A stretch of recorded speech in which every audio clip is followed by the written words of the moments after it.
Bilang bahagi sa pagtatapos sa selebrasyon ng Police Community Relations Month sa buong buwan ng July ay isinagawa ang 30th culminating ceremony nito, kung saan ang selebrasyon ay pinaunahan ng Napolcom Pangasinan, katuwang ang buong kapulisan ng Pangasinan Police Provincial Office upang bigyang pagkilala rin ng mga ito sa kanilang malaking parte sa komunidad at iba pa. Ganun din ang kanilang mga partner agencies at mga stakeholders para maiparating ang adhikain na opisina sa komunidad.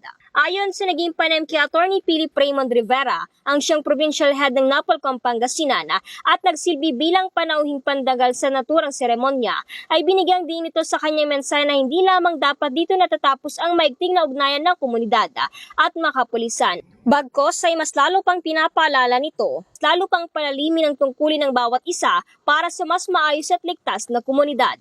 Samantala, isa anya sa naging highlights ng selebrasyon na ito ay ang gift-giving na kanilang isinagawa sa bayan ng Manawag, kung saan namahagi sila ng munting mga regalo para sa residente ng Barangay Pugaro at maging sa mga kabataan. Pagbibigay pagkilala sa mamamahayag ng Pangasinan at sa mga kapulisan na tumulong sa pagbibigay ng relief goods at nagpakita ng kanilang katapangan at katapatan sa kanilang trabaho sa kabila ng kalamidad. Bukod pa rito ay tuloy-tuloy naman ang mga aktibidad na gagawin ng tanggapan para sa kanilang adhikain sa bayan gaya na lamang ng National Crime Prevention Program. Dagdag din ito na batay sa kanilang datos pagdating sa crime incident sa lalawigan ay matatawag naman na generally peaceful at madalas lamang na naitatalang krimen ay ang vehicular traffic incident o VTI lamang. We just had our culminating activity for the 30th Police Community Relations Month dito sa loob po ng Magilas Hall, Pangasinan PPO.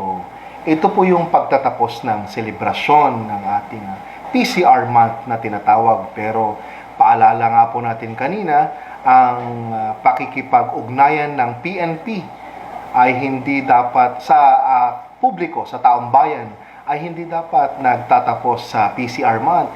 Instead, it sets the standard or the norm na dapat araw-araw nakikipag-ugnayan or active ang participation at involvement ng community towards public safety. Yes, one of the highlights po is yung talagang pagbibigay natin ng awards and recognition sa mga deserving stakeholders when it comes to police community relations. So nabigyan natin ng award ang mga stakeholders tulad ng Masonic Lodge dito sa Manawag, dito sa Pangasinan, kasi sila talaga yung tumulong during our gift-giving activity dito sa Manawag.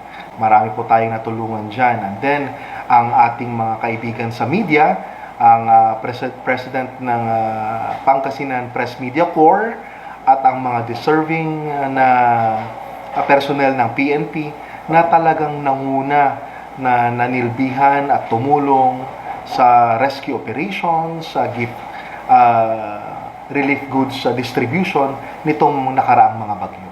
So sila po yung binigyan natin ng awards and recognition. Nang sa ganon, sila ay pamarisan. Aside from that, this coming first week of September ay gaganapin yung isa sa mga main programs and activities ng Napolcom, ang tinatawag na National Crime Prevention Week or NCPW. Ito yung programa talaga na isinusulong ng National Police Commission bilang patnugot or implementer or focal agency in the implementation of the National Crime Prevention Program of the Philippines.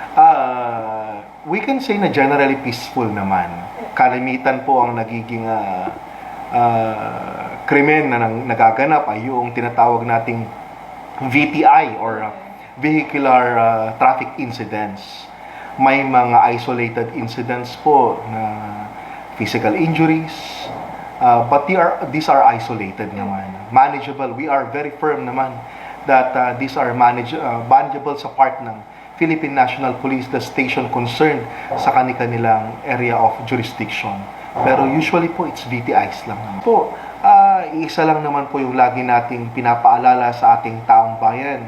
Crime prevention or yung pagpapanatili ng peace and order and public safety. Yan po ay trabaho ng lahat. Crime prevention is everybody's business. Makiisa, makibahagi at makipagtulungan sa ating Philippine National Police nang sa ganon magkaroon tayo ng maayos na komunidad. Maraming salamat. Para sa programang Bombo Report sa afternoon edition, Patrol numero 1, Bombo Ira Chicano, nag-uulat. This is Bombo Radio Philippines, the #1 and most trusted source of news information. Basta Radio, Bombo!